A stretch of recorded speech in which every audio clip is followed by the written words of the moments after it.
En esta ocasión vamos a hablar sobre el campo eléctrico, que es un concepto que nos será de gran utilidad para analizar problemas de electrostática. Entonces, el campo eléctrico es algo así, lo podemos visualizar a partir de sus líneas de campo. Pero bueno, ya en un momento hablaremos con más detalle sobre estas líneas de campo. Primero es importante mostrarles cómo podemos escribir de manera formal las variables que intervienen en la definición de un campo eléctrico, y eso lo podemos hacer a partir de esta ecuación que ven aquí. Noten que es muy parecida a la ley de Coulomb en cuanto a las variables que intervienen, solo está faltando algo, y eso es que aquí faltaría una carga que completa el par de cargas que están interactuando. Pero bueno, la definición de campo eléctrico nos exige nada más fijarnos en una carga que es la que está generando el campo eléctrico que nos interesa analizar. Y aquí es importante enfatizar que el campo eléctrico es un vector, al igual que la fuerza eléctrica. Y sus unidades son los newton sobre coulomb. Ahora, de manera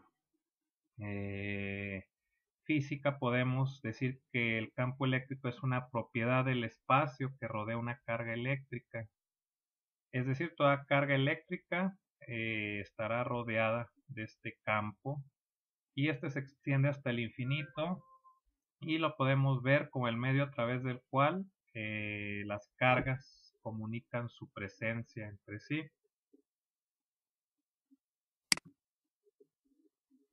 Ahora, ya con más detalle, tenemos que ver cómo podemos visualizar este campo eléctrico, dependiendo también de si la carga que estamos analizando es positiva o es negativa. Aquí pueden ver, para una carga positiva, estoy dibujando aquí el vector campo eléctrico como una flecha hacia afuera. Para una carga negativa, el vector campo eléctrico se dibuja como una flecha hacia la carga.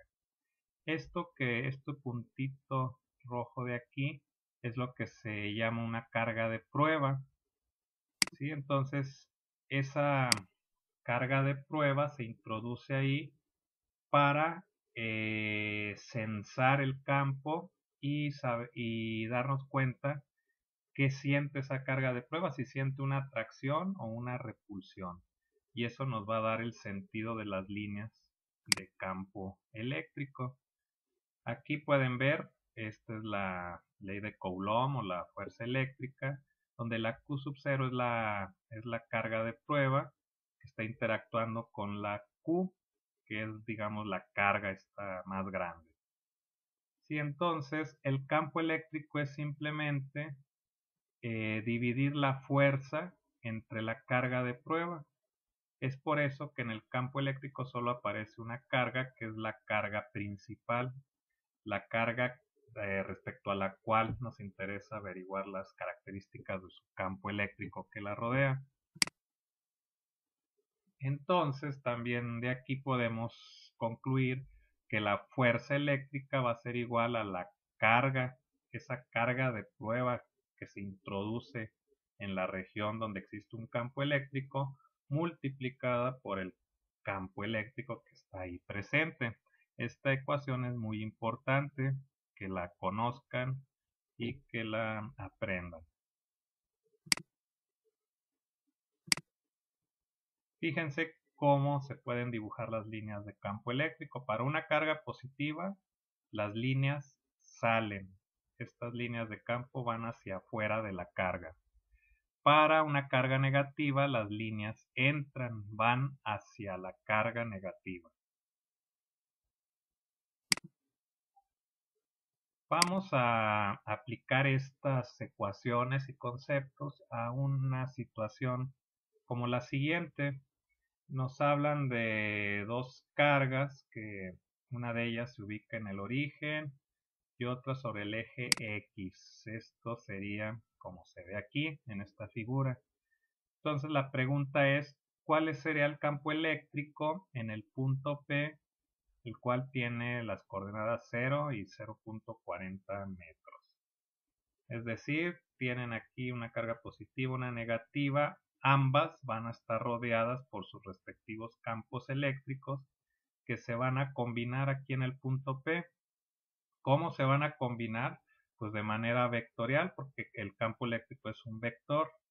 Entonces, primero hay que averiguar de manera similar a como lo hicimos para la fuerza de Coulomb, cuál es la dirección y el sentido del vector campo eléctrico para cada una de las cargas. Para la carga positiva, fíjense, al ser positiva la línea de campo va hacia afuera, entonces va a estar representada por esta E1. Ahora, para la carga negativa, la línea de campo va hacia la carga, entonces será este el vector que representa el campo y le llamaremos E2. Entonces el campo resultante va a ser la suma vectorial de esos dos campos eléctricos, este más este, y nos va a dar este campo resultante. Así que debemos tener cuidado con el álgebra vectorial al momento de sumar estos campos eléctricos. Como ya lo hemos hecho anteriormente, vamos a calcular primero las magnitudes de cada uno de los campos y después ya pasaremos a expresar esto como vector para después poder sumarlos y encontrar ese campo resultante.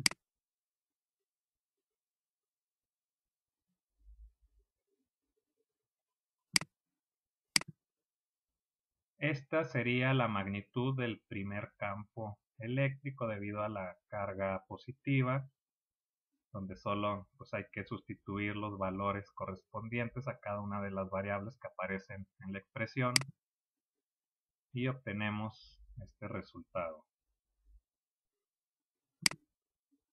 Ahora esto sería para el campo debido a la carga negativa.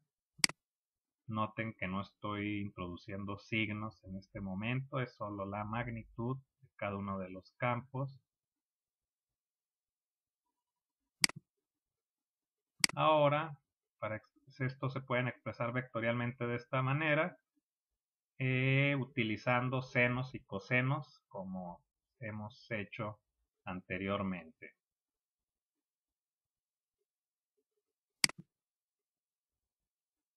Entonces el campo resultante será la suma de estas componentes. Solo hay una componente en I, hay de estas dos componentes en J o verticales. Y obtenemos este vector campo eléctrico resultante, cuya magnitud y dirección serán estas.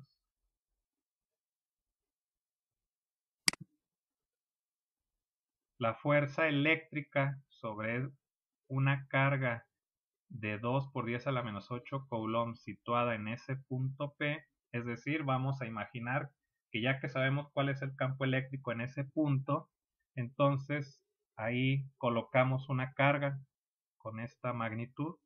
¿Qué fuerza sentirá? Pues será una fuerza de 5.4 por 10 a la menos 3 newtons. Aquí se ve un poco cortado, pero es simplemente aplicar la ecuación de que vimos hace un momento de fuerza igual a carga por campo eléctrico.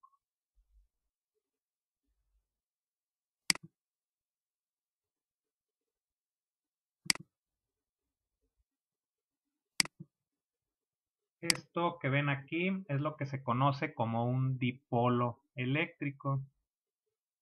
Un dipolo está compuesto por dos cargas de la misma magnitud pero de signos contrarios y que están separados por una distancia fija, ¿sí? Y así estas líneas que ven ahí es como se ve el campo eléctrico debido a un dipolo, ¿sí? Y es importante analizar cuál será el campo eléctrico, cómo podemos caracterizarlo a partir de las ecuaciones que hemos visto en esta primera parte de la presentación. Para esto vamos a analizar esta situación donde se nos pide encontrar el campo eléctrico en este punto que pueden ver aquí en la figura. Es decir, aquí tenemos carga positiva, carga negativa, se están separadas por una distancia de 2A, ¿sí? Y este punto está justo sobre la mitad de la separación, ¿sí? Entonces, ¿cuál será el campo eléctrico en ese punto, considerando que la distancia Y es mucho mayor que esta distancia A, ¿sí? Es decir, este punto está bastante lejano del dipolo, ¿sí? Note nuevamente que primero hay que definir dirección y sentido de los campos individuales. Esto es muy similar al problema anterior. Y la suma, aquí se ve ya muy claramente, va a ser un campo netamente horizontal. ¿Por qué? Porque al ser las cargas iguales, noten que un campo tiene una componente vertical hacia arriba y el otro campo tiene una componente vertical hacia abajo. Entonces esas componentes verticales se van a anular, dejando solo la componente horizontal, que es positiva para ambos, y la cual da como resultado este campo de aquí. Fíjense muy bien en esta geometría porque es necesaria utilizar algo de trigonometría con los catetos que ven aquí, Y, A, y con R, que será nuestra hipotenusa, para utilizando esto poder construir las siguientes ecuaciones. Bueno, primero esta es la magnitud de los campos, ¿sí? Esto es simple. Aquí noten R cuadrada, ya utilizamos aquí algo de trigonometría, este es teorema de Pitágoras. Y ahora, como la componente en Y se anula, entonces la suma de estos dos campos será esto, donde estamos usando el coseno de teta porque es la componente horizontal. Enseguida, pues simplemente sustituimos E1, que es igual a E2, esto de aquí es esto. Y el coseno de teta se puede expresar de esta manera. Aquí esta letra es una letra A, solo que aquí hay un pequeño error, pero esta es una letra A minúscula. ¿Sí? Entonces, si se fijan en la figura van a entender por qué coseno de teta se puede expresar de esta manera, con esta fracción que ven aquí. Y esto, al final, haciendo un poco de álgebra, puede ser expresado de esta manera. Este es el campo eléctrico en ese punto P a cualquier distancia Y. Aquí todavía no asumimos que Y es mucho mayor que A. Esta es una expresión más general para el campo eléctrico. Ahora, ¿qué sucede si Y se hace mucho mayor que A? Noten que al ser esto una suma, quiere decir que si Y es mucho mayor que A pues lo podemos despreciar porque Y es el número que va a ser el número, la variable que domina. Entonces esto nos resulta en esta ecuación, que es una ecuación ya más simplificada, pero que aplica solo cuando la distancia Y es mucho mayor que A. Y A, recuerden que está relacionado con la separación entre cargas.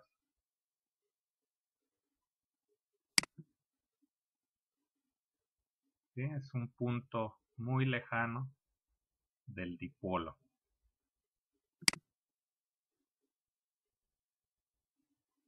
Bueno, estos son ejercicios donde hemos estado utilizando cargas puntuales, pero estos mismos conceptos se pueden aplicar a distribuciones de carga continuas. ¿A qué me refiero con distribuciones de cargas continuas? Esto son cuerpos ya con un volumen determinado, con un área que están cargados, ¿sí? Y aquí ya no hablamos de simples puntitos cargados o esferitas cargadas, sino ya hablamos de volúmenes con carga, de superficies con carga o de varillas cargadas, ¿sí? Entonces, para esto tenemos que hacer un análisis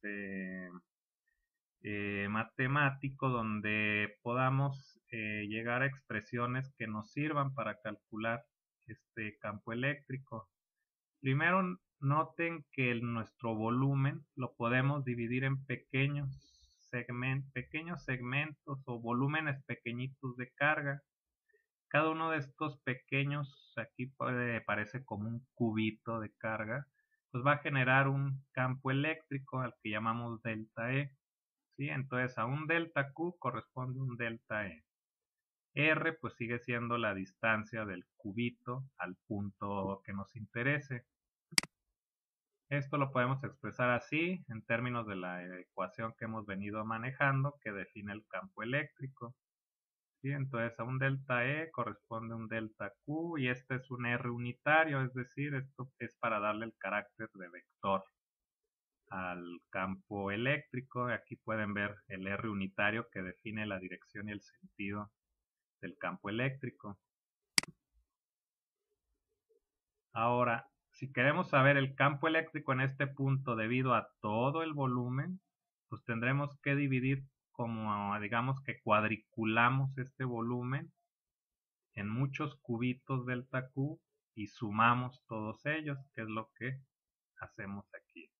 Entonces el campo eléctrico ya resultante va a ser igual a la sumatoria de todos estos términos debido a cada uno de los cubitos de carga que conforman este volumen.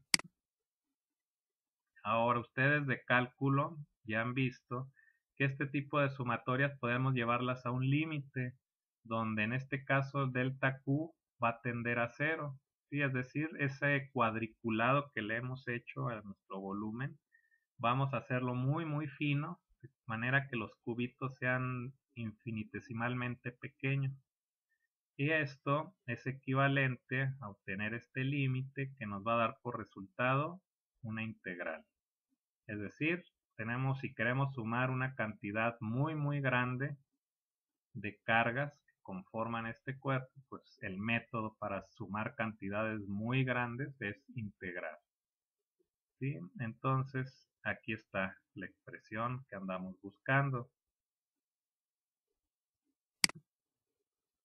Ahora, para poder resolver esa integral, es importante que nos apoyemos en el concepto de densidad de carga. Este concepto de densidad de carga es es muy similar al concepto de densidad de masa que utilizan, por ejemplo, en química o en algunos problemas de física, donde si bien la densidad en cuanto a masa la definimos como masa sobre volumen, aquí por ejemplo la densidad de carga volumétrica la vamos a definir como carga sobre volumen. ¿Sí? Entonces eso se expresaría como coulombs sobre metro cúbico. Ahora, esta otra densidad sería carga sobre superficie o sobre área. Entonces esta sería una densidad de carga superficial, que es Coulomb sobre metro cuadrado. Y finalmente también podemos tener una densidad de carga lineal, es decir, carga sobre longitud o Coulomb sobre metro. Estos tres tipos de densidades nos van a ayudar mucho para poder resolver las integrales como las que nos exige la expresión para el campo eléctrico para cuerpos cargados. Ahora, cuando estas densidades no son uniformes, hay que tomar sus expresiones diferenciales, que son estas de aquí, ¿sí? Entonces esto es de diferencial de carga sobre diferencial de volumen. Esto es diferencial de carga sobre diferencial de área, diferencial de carga sobre diferencial de longitud.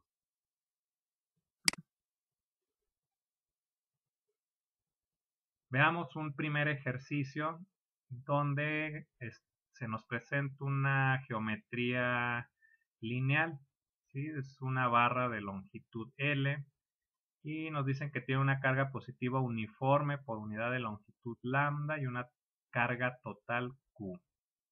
Entonces, de lo que se trata es de calcular el campo eléctrico en un punto P que está ubicado a lo largo del eje de la barra y a una distancia A de un extremo. Esto se vería así. Entonces, esta es la barra cargada. Es una barra finita, ¿sí? Tiene una longitud L nada más. Aquí está nuestro punto de interés y este punto lo ubicamos a una distancia A del extremo de la barra. Entonces, aquí lo primero que hay que hacer es dividir esta barra en pequeños segmentos que vamos a llamar diferenciales de X, ¿sí? Y a cada diferencial de X le vamos a poder asociar una carga, ya que esta es una barra cargada. ¿Cómo le asociamos esa carga? Pues utilizando esta expresión que es la que surge a partir de la densidad lineal de carga, es decir, de esto de aquí, ¿sí? Entonces vamos a ver cómo plantear esto ya con las ecuaciones. Aquí hablo de tender un puente entre el diferencial de carga y un diferencial de longitud, ¿sí? Si checan la ecuación general para calcular el campo eléctrico, la integral es sobre un diferencial de carga, es decir, la carga es la variable de integración. Sin embargo, nosotros lo que manejamos es una información, pero de la geometría del cuerpo cargado. Entonces tenemos que tender un puente entre la variable carga y las variables geométricas. Y lo que nos permite hacer eso es esta definición de densidad lineal de carga en este caso. Aquí pueden ver claramente cómo primero tenemos esto, pero utilizando el diferencial de Q de esta manera podemos obtener esta ecuación donde ya toda la variable de integración es X y abajo pues hay X cuadrada, entonces ya podemos integrar esto. Anteriormente no lo podíamos integrar ya que X era una variable, pero no era la variable de integración, entonces eso nos ocasionaba un problema. Pero aquí, gracias al concepto de densidad lineal de carga, ya lo hemos resuelto y podemos resolver la siguiente integral.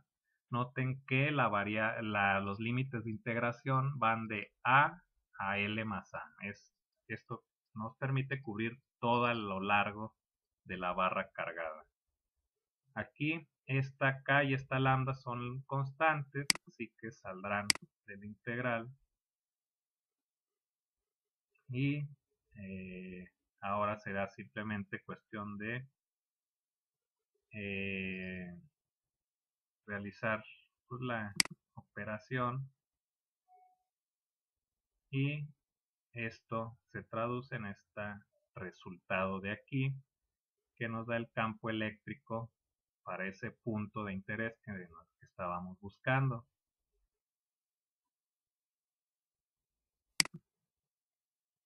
Ahora, ¿qué sucede si A es mucho mayor que L? Es decir, si el punto, su distancia al extremo de la barra, se hace muy grande. ¿Sí? Si ese punto lo llevamos muy lejos de la barra, ¿cómo se modifica esta ecuación? Aquí hay que usar el mismo argumento que en el problema anterior, considerando que A es mucho mayor que L. Entonces, esto al ser una suma, quiere decir que A va a dominar sobre L, por lo que L se puede despreciar. Entonces, en el denominador de esta expresión tendríamos simplemente A por A, sería A cuadrada, y esto sería el campo eléctrico a una distancia muy grande del extremo de la barra. Si se fijan, es una expresión que sería igual a si tuviéramos una carga puntual, ¿sí? Si estuviéramos a una distancia A de esa carga puntual.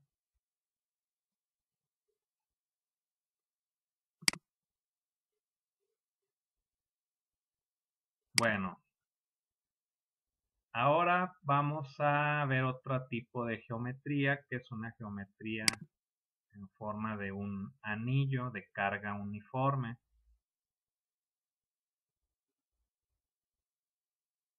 Entonces, aquí se trata de encontrar el campo eléctrico en un punto P que se encuentra sobre un eje que pasa por el centro de ese anillo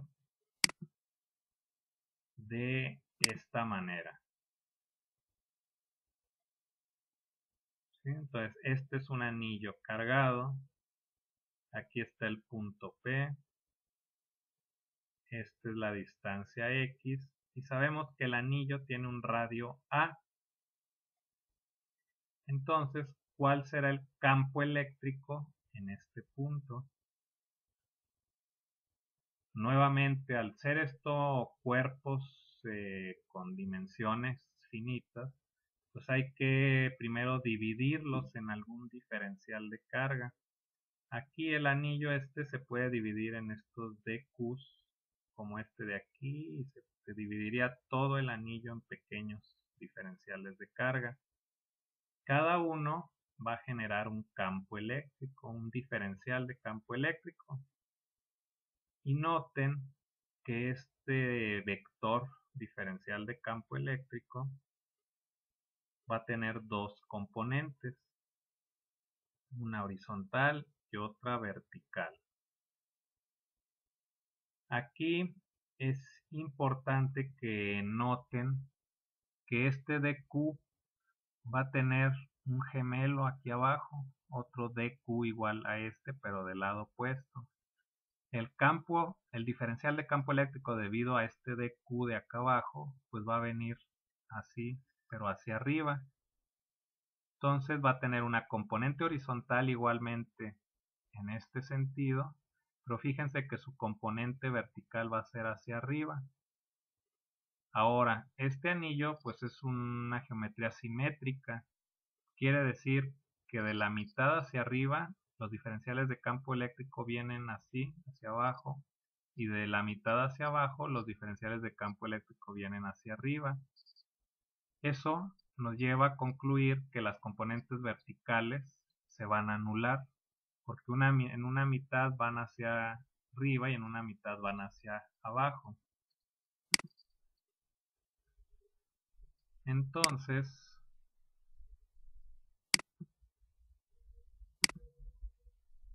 aquí pueden ver más claramente lo que les comentaba.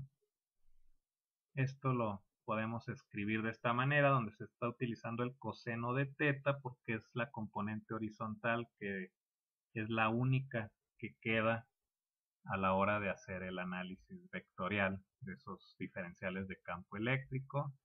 El coseno de teta se expresa en función de los catetos, ¿sí?, que conforman el triángulo rectángulo que pueden ver en la figura anterior, y de ahí salen estas expresiones de aquí. Noten que aquí todavía tenemos un diferencial de carga como variable de integración y estas X y A. ¿Sí? Aquí está R, a que es igual. Esto es otra vez usando el teorema de Pitágoras. Bueno, entonces el campo eléctrico será esta integral. Ahora, ¿será necesario utilizar alguna densidad de carga para modificar este diferencial de carga en esta integral?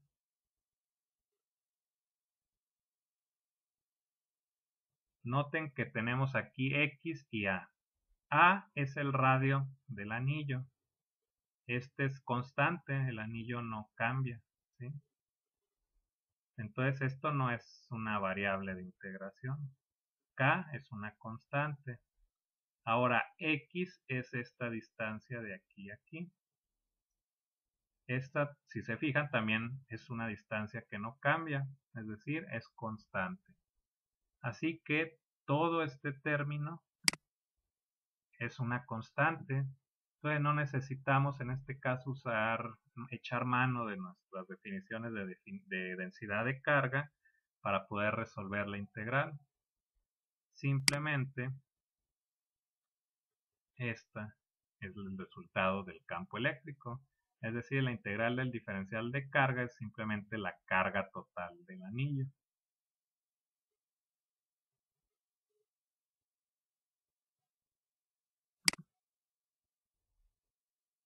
Ahora, nuevamente tenemos una geometría extendida, pero esta vez será en forma de un disco. Este disco tiene un radio R mayúscula y aquí nos habla de una densidad de carga superficial uniforme. Entonces hay que calcular el campo eléctrico en este punto, ¿sí? Entonces es un problema un poco similar al anterior. Sin embargo, aquí la distribución de carga es más extendida. Esto es un problema superficial, ¿sí? Es un problema de geometría superficial. En este caso conviene considerar un diferencial de carga en forma de un anillo, ¿sí? Un anillo que es infinitesimalmente delgado, ¿sí? Es decir, tiene aquí un diferencial de R, ¿sí? R minúscula es el radio de este anillo delgadito y R mayúscula es el radio del disco, que esta R mayúscula no cambia, ¿sí? Entonces el diferencial de campo eléctrico debido a un anillo infinitesimalmente delgado es esto. Esto estoy echando mano del resultado anterior.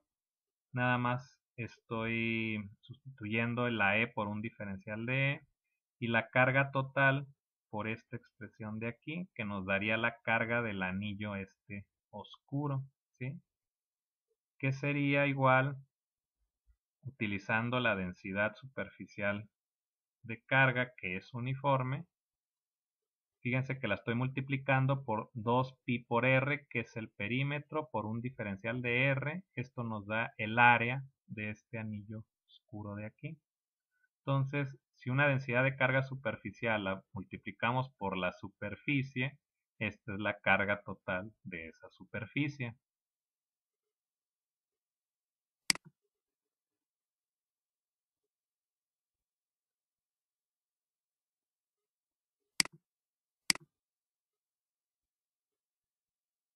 Ahora, en este caso, ya la R se convierte en nuestra variable de integración.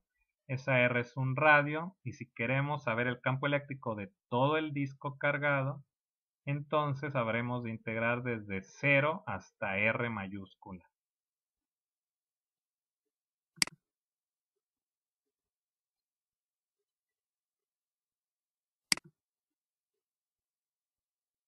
Aquí pueden hacerlo por un cambio de variable, esta integral, o buscar en tablas para encontrar el siguiente resultado. Esto sería el campo eléctrico en ese punto que está sobre un eje que pasa por el centro del anillo del disco cargado.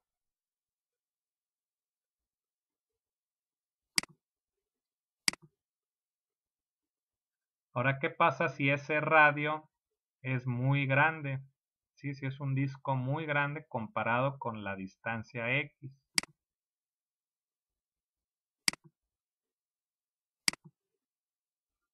Pues encontramos esto. El campo eléctrico se convierte en constante.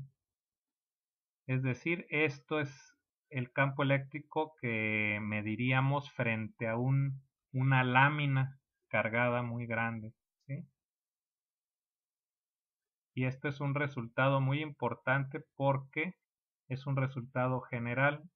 El campo eléctrico frente a cualquier superficie cargada, mientras la distancia a la superficie sea muy pequeña, va a ser esta expresión de aquí, que es la densidad superficial de carga de esa superficie dividida entre 2 veces el epsilon cero, es decir, la permitividad eléctrica del espacio libre.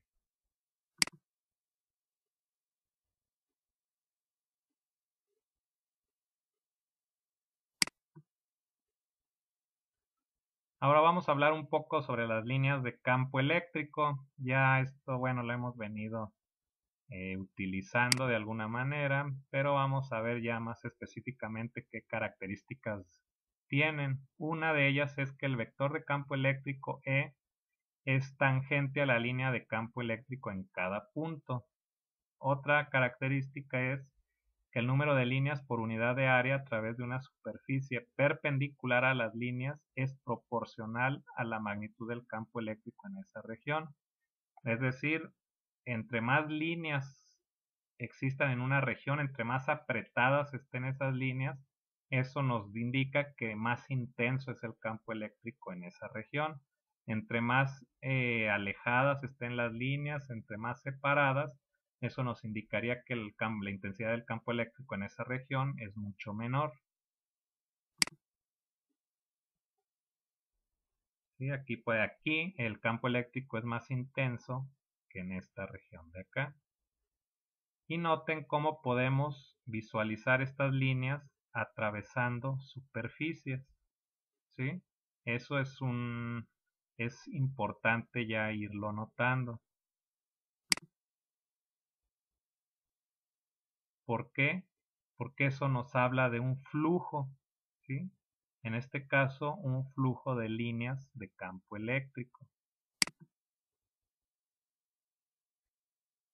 Y hay algunas reglas para dibujar las líneas de campo eléctrico. Una es que las líneas deben empezar en una carga positiva y terminar en una carga negativa. Otra es que el número de líneas dibujadas saliendo de una carga positiva o aproximándose a una carga negativa es proporcional a la magnitud de la carga. Y ningún par de líneas de campo puede cruzarse.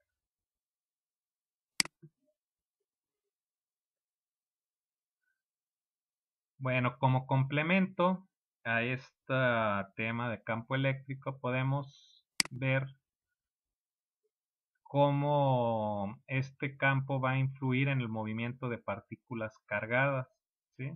¿Por qué va a influir? Porque, bueno, el campo al interactuar con una carga, pues va a generarse una fuerza eléctrica y sabemos que toda fuerza es igual a masa por aceleración, es decir, la segunda ley de Newton.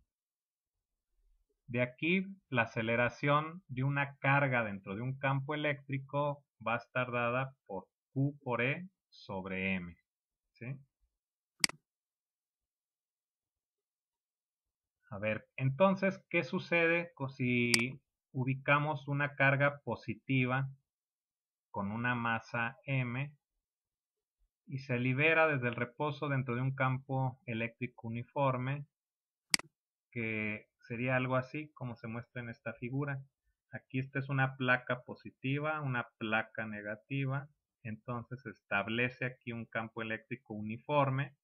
Uniforme quiere decir que las líneas no son paralelas entre ellas y están uniformemente espaciadas, es decir, la intensidad del campo eléctrico es igual en cualquier punto entre las dos placas. Ahora, si se libera aquí una carga positiva con una cierta masa, esta carga va a sentir una fuerza eléctrica que la va a acelerar hacia la derecha, ¿sí? Entonces va a adquirir una velocidad.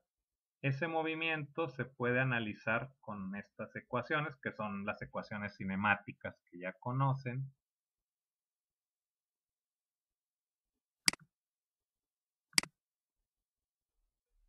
y podemos llegar a estos tipos de resultados. Una x final que va a ser igual a un medio de la aceleración por tiempo al cuadrado. ¿Cuál es la aceleración de esa carga? Pues va a estar dada por esta expresión que acabamos de ver. Su velocidad final será aceleración en x por el tiempo, que será dada por esta. Aquí nuevamente la aceleración la estoy sustituyendo por la expresión QE sobre m. Noten que en ambas la velocidad inicial es 0 porque parte del reposo. Ahora esta es su velocidad final en función del desplazamiento. Y su energía cinética, ¿sí? Esta sería la energía cinética. La v cuadrada es esta de aquí, que se sustituye en este punto. Entonces fíjense que la energía cinética de esa partícula cargada va a ser igual a QE por X, ¿sí? Esto nos recuerda al trabajo. QE es fuerza por X, es fuerza por distancia, es decir, tenemos esta expresión que es una manera de escribir el teorema trabajo-energía, es decir, trabajo es igual a variación de energía cinética. Por último, veamos esta configuración de campo eléctrico entre dos placas metálicas, solo que ahora la partícula, que es una partícula de carga negativa, atraviesa la región, pero a lo largo de ella, es decir, va a sufrir una desviación, como pueden ver aquí en la figura, que sería algo equivalente a un tiro parabólico, ¿sí? Y aplica el mismo criterio que utilizamos para el tiro parabólico, es decir, su velocidad horizontal se va a mantener constante. ¿Por qué? Porque la fuerza que va a sentir va a ser solo en el sentido vertical, ¿sí? Y entonces aquí está, esta ecuación nos serviría para analizar el movimiento vertical. Aquí tenemos los desplazamientos. Este de aquí está de aquí ya en función del campo y de la carga.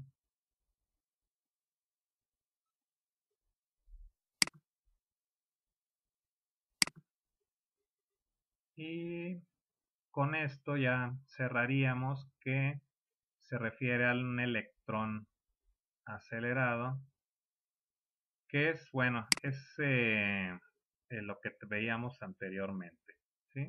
Solo que aquí ya tenemos, digamos, números, magnitudes con las cuales trabajar. Aquí está su aceleración. Noten que es una aceleración vertical y lleva un signo negativo porque, de acuerdo al marco de referencia que estamos utilizando, es hacia abajo.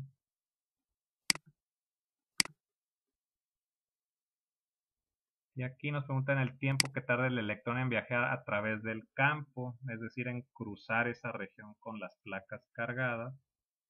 Y sería simplemente dado por esta ecuación, ¿sí? Esto es sencillo porque la velocidad horizontal no está influenciada por ninguna fuerza, es decir, el electrón no tiene aceleración horizontal. Y por último, este desplazamiento vertical estaría dada por esta ecuación que se utiliza mucho en tiro parabólico, en caída libre. Y sería todo.